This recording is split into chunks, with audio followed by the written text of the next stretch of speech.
Alfonso, aviéntate la introducción. Semana número 18. Bienvenidos al quinto capítulo del podcast de negocios internacionales 2.0. Acompáñenos.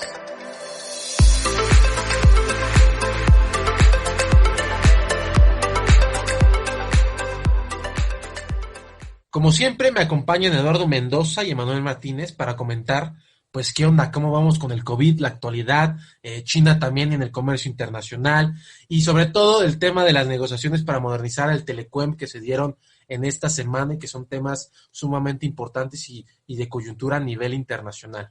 Han sido semanas llenas de información y para ello, Alfonso, me gustaría que comentáramos y actualizáramos también este tema del COVID.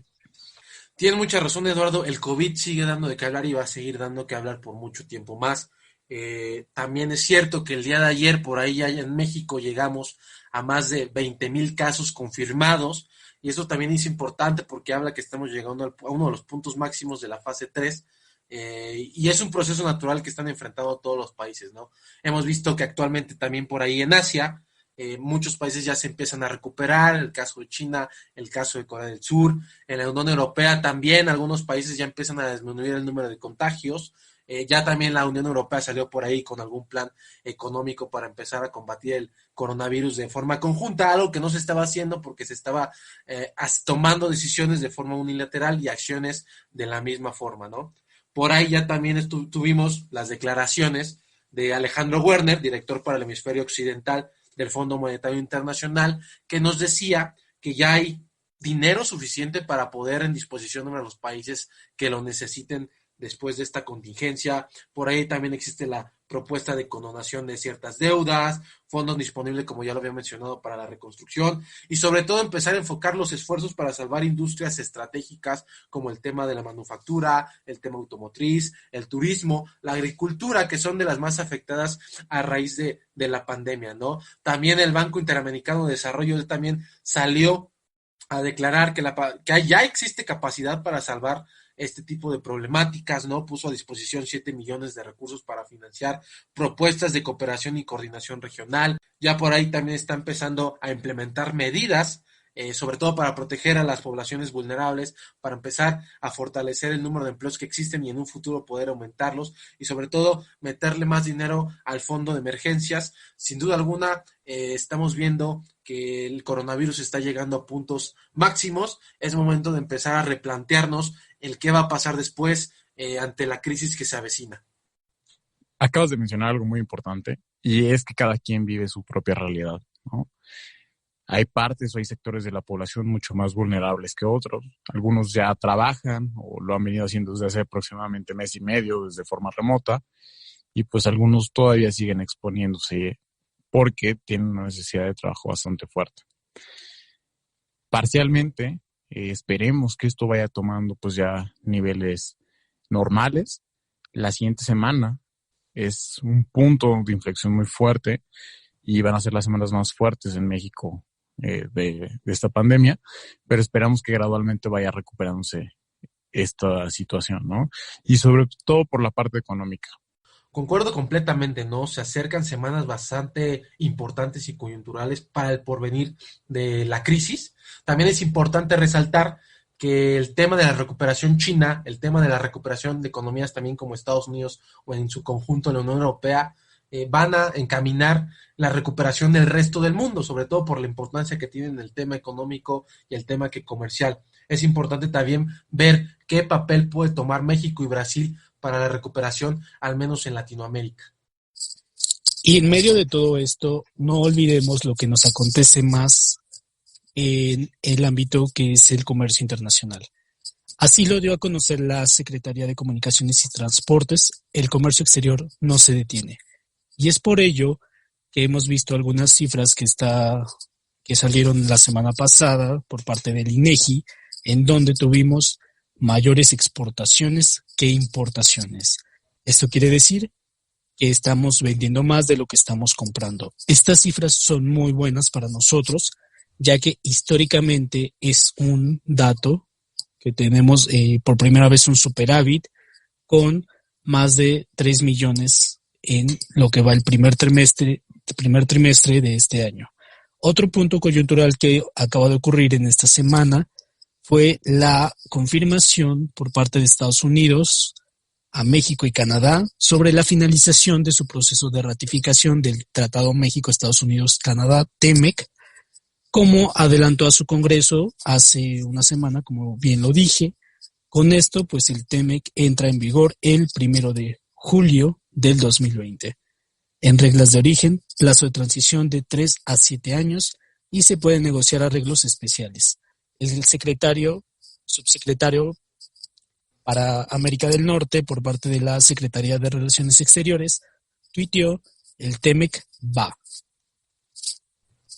Otro punto que también vimos en esta semana fue la conclusión de la modernización del Tratado de Libre Comercio Unión Europea-México, TLQM.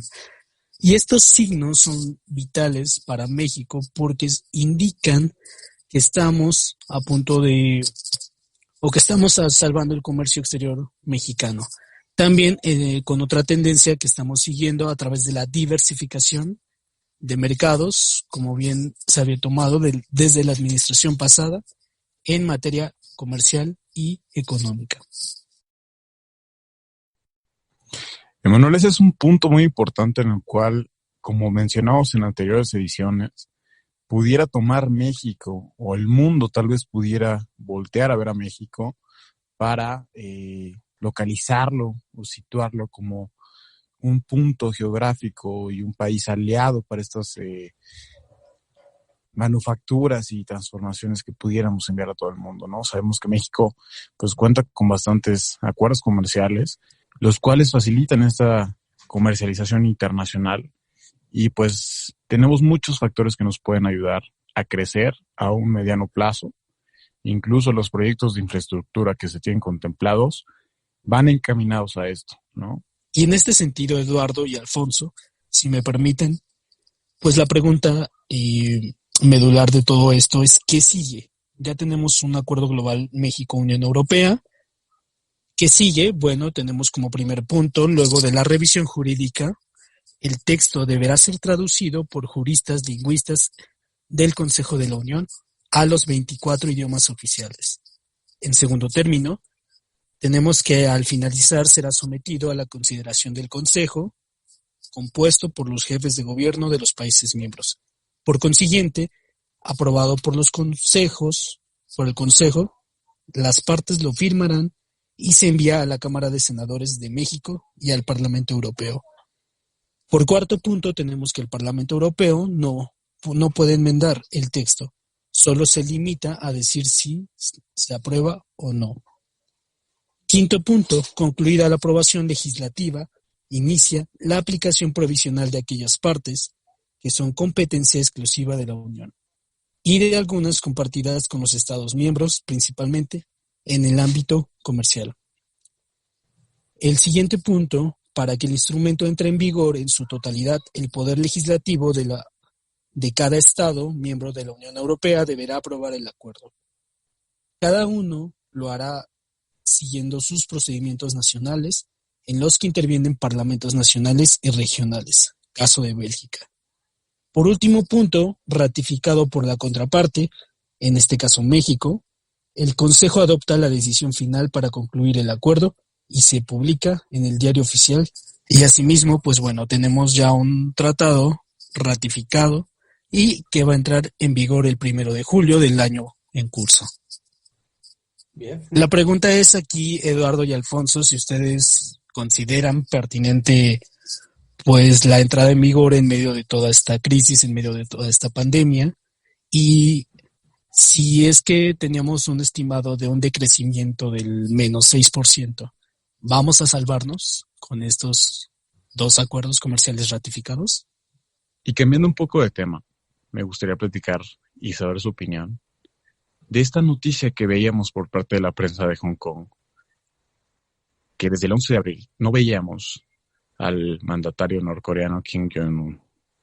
Sin duda alguna, ¿no? Yo creo que esta noticia recorrió todo el mundo rápidamente después de que muchísimos portales rumoraran la muerte del líder norcoreano, y también nos hacía pensar inclusive en la sucesión del dictador, ¿no? Más allá de que si la estructura social, cultural es patriarcal y que ninguna mujer iba a poder acceder a un puesto similar, pues era interesante ver qué personalidades o qué personajes dentro de la familia imperial podían acceder, ¿no? El más sonado fue el tema de su hermana, que a lo largo de los años ha ganado mucho peso, mucha fuerza en el Partido Comunista, y que daban hincapié a hacernos las preguntas de si tal vez se iba a convertir en la primera mujer en la historia de la humanidad en encabezar una dictadura, ¿no? ¿Qué cambios a lo mejor dentro del país iba a traer? O tal vez se iba a dar pie a una democracia más participativa dentro del país, que obviamente son escenarios que eran, pues suena bastante bonito idealizarlos, y no solamente era dentro del país, sino también qué iba a pasar con el mundo, ¿no?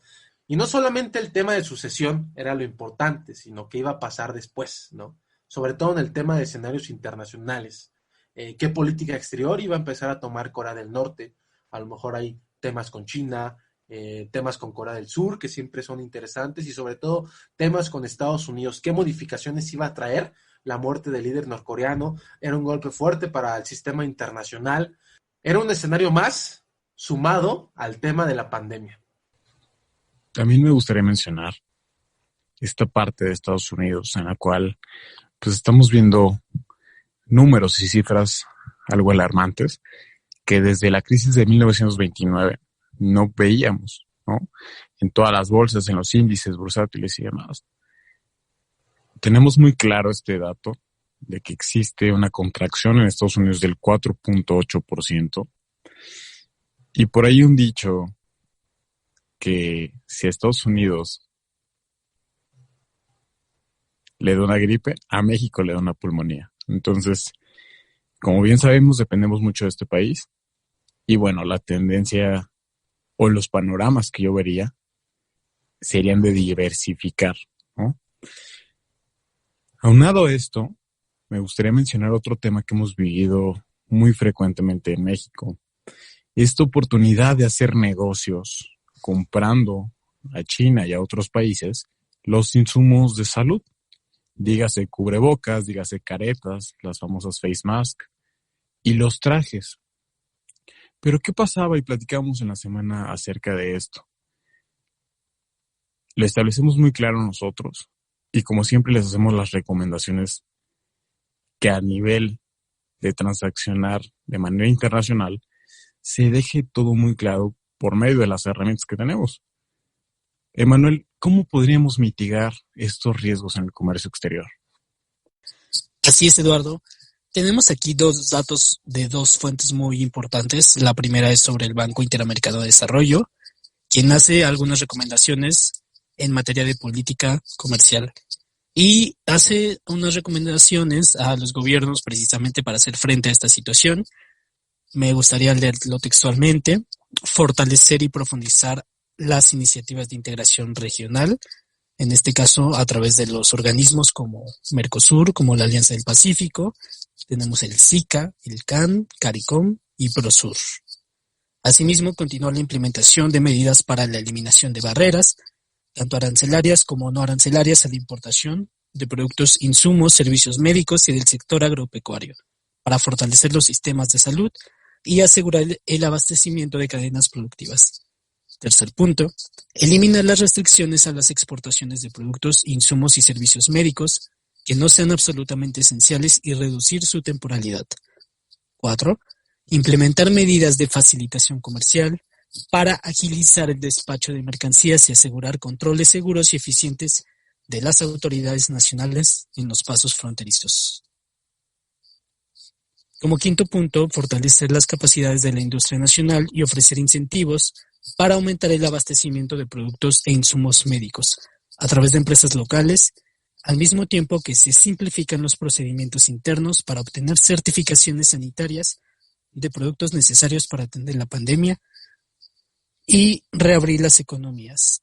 Eduardo, también recordemos que tuvimos una reciente reunión con la Cámara de Comercio China, en donde nos comentaban acerca de algunos fraudes. No sé si nos puedas exponer sobre aquellas herramientas que nos dio este organismo.